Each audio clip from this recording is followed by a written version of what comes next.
may sinabi si Presidente Duterte na nagre-react din sila.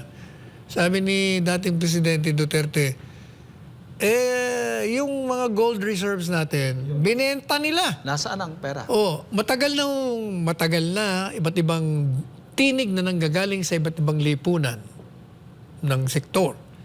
Nagtatanong, magkano ba ang binenta nyo?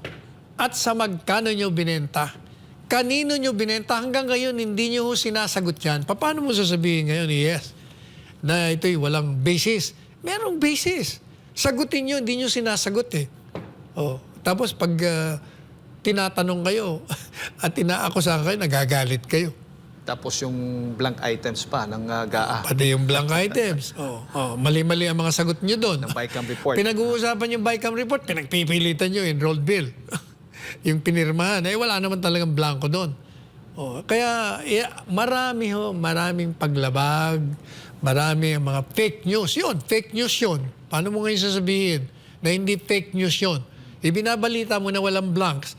Ang pinag-uusapan yung committee report ng BICAM, tapos pinagpipilitan nyo naman yung GAA, yung mismong Iba, pinirmahan. Hindi ba fake news yun?